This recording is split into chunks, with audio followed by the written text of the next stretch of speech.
This is the Easy Betting Show.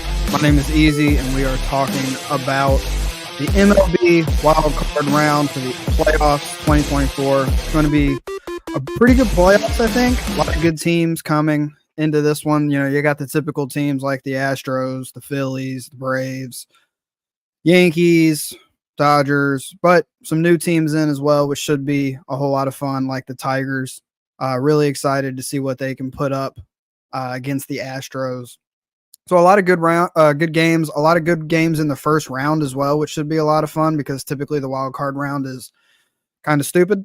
But I think we're going to get some good ones in this one. So yeah, I'm just going to go through the four matchups for the wild card series in this one, talk about each series individually, and then what bets I have for the series. I also have a few series long bets that I'm going to throw out, and then talk about game one bets for today as well. So make sure you stick around for those if you want actual bets for today. Just going to get right into it. First one that I'm going to talk about is the Tigers and the Astros. Obviously, the Astros have become a staple in the playoffs over the last decade at this point. Where the Tigers are actually in the playoffs for the first time in 10 years, which is awesome. They had to have a scorching finish after actually being a trade away the farm team at the trade deadline. And then after that, they said, nah, we're going to make the playoffs anyway, which is nuts. At one point, they had less than 1% of a chance to make the playoffs, which is just wild. I don't know why ESPN and those kind of people aren't talking about this team more, because what they've done to get here is just honestly astounding, and it should be talked about way more than it's being talked about. It's just nuts. Skubal, obviously their ace pitcher, going to be the AL Cy Young winner. He's had a lot to do with this team having the run that they've had. He's going to be a huge piece of their playoff situation because behind him, they don't really have a whole lot of pitching. They're probably going to throw Reese Olson and Kiter Montero in games 2 and 3 if they play a game 3, which isn't great. Reese Olson just recently returning from an injury, so you don't really know what you're going to get from him. And then Montero hasn't had his best stuff lately at all. So that's really going to be a tough game 3 for them probably, and they're probably going to have to go to their bullpen early, especially in that one, but they're probably going to have to use their bullpen a good bit in games 2 and 3. Luckily for them, they do have a decent bullpen, but they are ranked the lowest bullpen in the playoffs, so that's another question mark. Their hitting's been good, though. They do have a pretty good lineup with Veerling and oh my God, what's that other dude's name? Hang on, wait on me. I can't remember the dude's damn name. Riley Green. That's who I was trying to think of. That was terrible. This is early for me, so there's probably going to be a couple of those. So just kind of, wait on me. But yeah, I mean, they have Veerling, they have Riley Green. Winfield Perez can get a little bit in for him. Hopefully Torkelson is not bad. He's been having some problems this year. So they have some guys that could potentially get to these Astros pitchers a little bit, and they're going to have to if they want a chance in this. They're going to have to score runs because the Astros are definitely going to score runs, at least in games 2 and 3. Now, having Skubal in game 1 obviously is a huge help. He's going against Framber Valdez, though, who's had a great year, and the Tigers are really bad against lefties. So the Tigers kind of set up the worst case scenario for this game 1 with their ace on the mound because he's going against Valdez. So with all of that being said, Astros having been here before, they always get it done. I do think that they win this series, but I think the Tigers take a game. They're this scrappy, feisty team.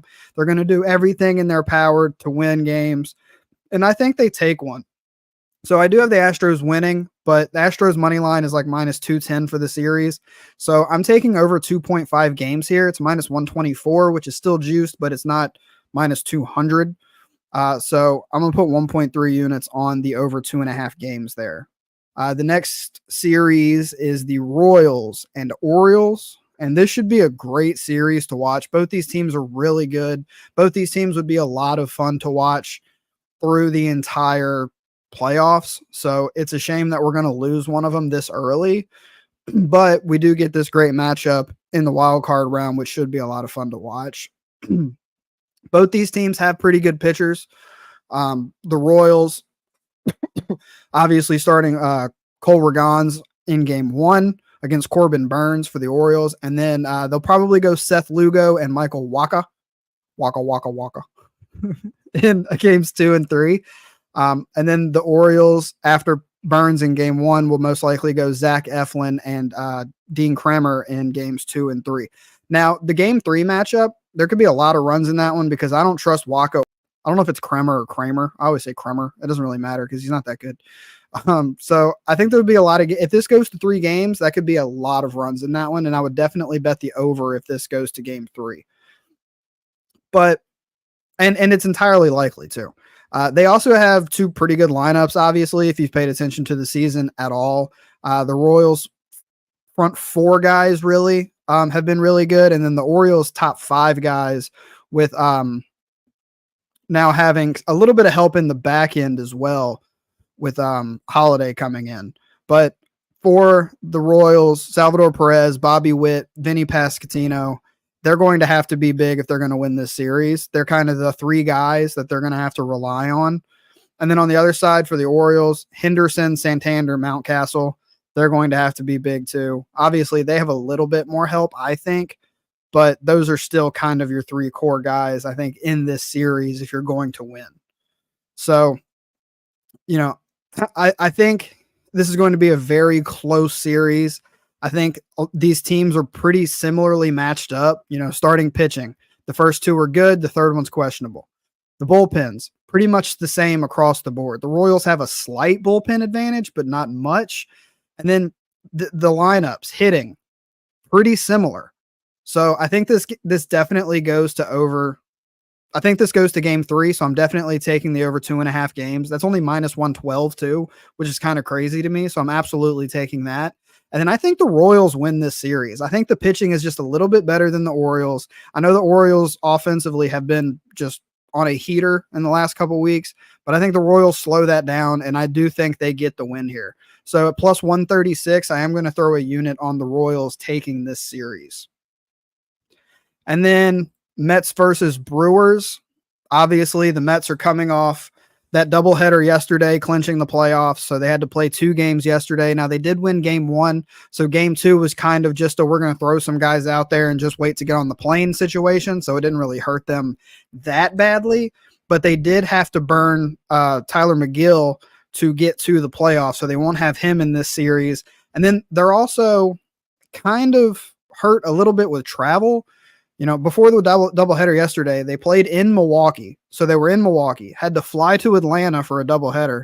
And now they're flying back to Milwaukee, where they just lost 2 of 3 to play the Brewers again. So it's not a great situation for them. Now, they are a good team. At least they've been a really good team in the past, you know, couple months. So, you know, I don't know how badly that hurts them, but it's got to be at least a little bit of a hit on top of not having McGill for this series now. So, you know,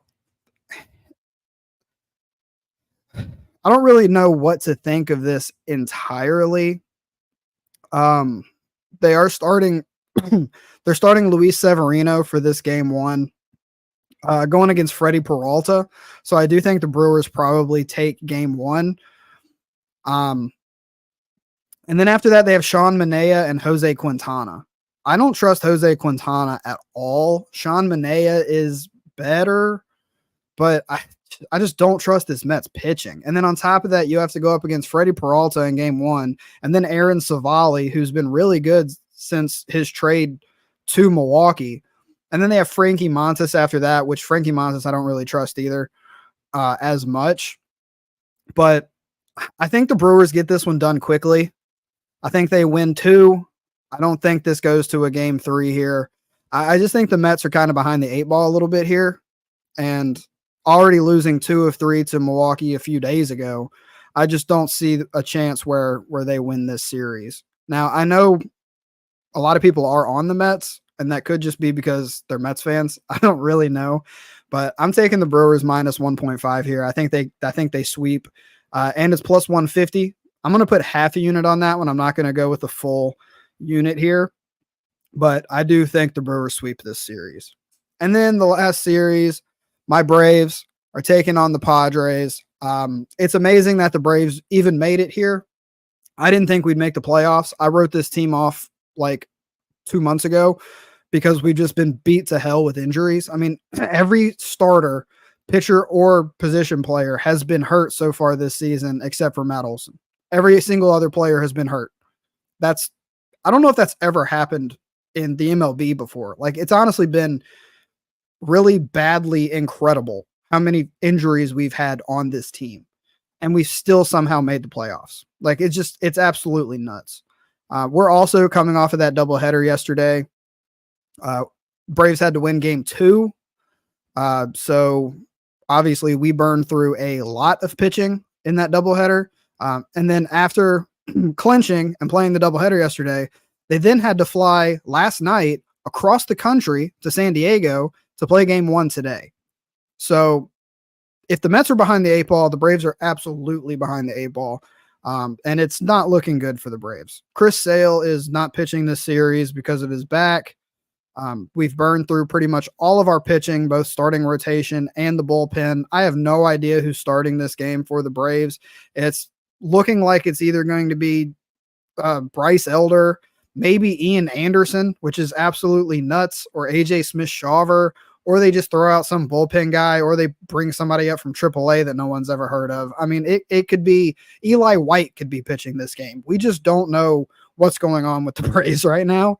And they're going up against Michael King, who has been really good this year for the Padres. Behind that, they're probably going to be going up against Joe Musgrove and Dylan Cease, which are, again, 2 excellent pitchers. So with as burnt out as our arms are, both in the bullpen and the starting rotation, the Padres are good to go with their arms, and they got really good arms. So I just don't know what the Braves are really going to be able to do here. Now, Max Fried won't be good for game 1, but Max Fried should be able to pitch game 2 tomorrow. So I do think we have a decent chance of winning that. Fried in his career has been pretty good in the playoffs, good against Musgrove. I think there's a chance that the Braves could take that one. So obviously bet the Padres to win this series. I mean, as much as I want the Braves to win, I just don't think we have the juice anymore. We've been kind of doing magical shit for the entirety of the season, and at some point magical shit runs out, and I think it probably runs out here, unfortunately. So, but that being said, if Fried pitches game 2, I will probably bet the Braves to win game 2. So I don't know, maybe bet over 2.5 games, but I would definitely bet the Padres. And then going on to my series bets, which these should be a lot of fun. I actually didn't know they did these. So I have a few like players to hit a home run in the series, players to steal a base in the series, which is really cool because you actually get really good odds for them having more than one game to do it. So that's awesome. Rhys Hoskins to hit a series home run, that's plus 125. So I'm going to throw a unit on that. He's been hitting really well this season. I think he's got a great shot at a home run here. And even though I said I think this series is a sweep, he's only going to have 2 chances, not 3. I still think he's got a great chance for this to happen. The next one is Jackson Merrill to hit a series home run. That's plus 160. So I'm going to put a unit on that. I actually saw this at plus 310 last night. So the fact that it's gone from plus 310 to plus 160 is crazy. But I still think there's a great chance that he hits one as well. There's no telling he's gonna go up against in game 1. It's not going to be an ace. So everyone has a chance to hit a home run in game 1 tonight. And then if he doesn't get one tonight, he's got potentially 2 more games to hit one because of that Fried spot potentially as well. And then in the same game, Jorge Soler to hit a series home run plus 210. I'm going to throw half a unit on that one. Soler is just a playoff guy. He loves those big moments. He's hit a lot of home runs in big moments over the course of the last few years, including the World Series. No reason to think he couldn't potentially hit one again. And with those odds, I feel like you just have to take a swing at it. And then the last home run that I'm going to do for the series bets is Bobby Witt to hit a series home run. That's plus 135, so I'm going to throw a unit on that. I think this is going to go to 3 games. So he has to hit 1 home run in 3 games, and it's plus money. I love that. I think that's a great bet. And then I have 2 stolen base ones as well. The first one is Bobby Witt to record 2 stolen bases in the series. That's plus 410. So I'm going to put half a unit on that. 4-1 odds on Bobby Witt to steal 2 bases in 3 games in the playoffs in situations as big as this. He's going to be looking to run. And I think this is an absolutely easy bet for Bobby Witt. And then the last one is Gunnar Henderson to record 2 stolen bases in the series. This is plus 1,800. So I'm going to put a quarter unit on this one. He's only stolen 21 bases on the season, but that's not horrible. But again, in the playoffs, you get more aggressive. You're going to do things more often than you would in the regular season. And I think Gunnar has a good chance of getting 2 stolen bases in 3 games. If he's on base, he's going to look to steal, just like Bobby Witt is. And at plus 1,800, those odds are nuts. So I think that's another great little bet to do just kind of for fun, but also you get massive value if he's looking to steal. And then the last ones that I'm going to talk about are my game 1 bets for tonight. Start off with the Tigers and Astros. That starts in about an hour. I have a couple here. First 5 under 3.5 and Astros plus 1.5 minus 105, 1.1 units. So that's a combo bet. You're betting the first 5 under 3.5 and the first 5 Astros plus 1.5 together minus 105, 1.5 unit. I also like the Nerfy here, but it's minus 160, which is crazy. So if you want to put that much juice on it, I would put like 4 units on the Nerfy. But that's not going to be like an official bet, but it is one that I really like. It's just juice to hell. And then the other one is Framber Valdez over 6.5 strikeouts. That's plus 110. So I'm going to put a unit on that. Like I said earlier, the Tigers are not good against lefties. They just haven't been able to hit lefties well. So Valdez, I think, has a great chance at getting 7 strikeouts because he should go fairly long in this one, I would think. Typically in the playoffs, pitchers aren't in there as long because they want to teams want to go to their bullpens quicker. But I think Valdez is probably going to be one of the guys that they put out there a little bit longer to try to save some arms for later games. So I think he's got a great chance at 7 strikeouts. The next game, Royals at Orioles. I'll throw these back up there. Royals money line, plus 128. I'm going to throw a unit on that. I think this is a true 50-50 game, but I do like Cole Ragans a little bit better than I like Corbin Burns. I think he's going to have a really good game here. He's going to want to show that, you know, he's the guy in these big moments. And I think the Royals have a great shot here. Salvador Perez and Bobby Witt both hit Corbin Burns extremely well in their career. And I think that's going to kind of give them a little bit of an extra push as well. And I think that's the difference maker, and that gets them the win. I also have Cole Ragans over 6.5 strikeouts. This is plus 126. So I'm going to throw a unit on that as well. I do think it's a little bit high. I would like this a lot better if it was 5.5, not 6.5.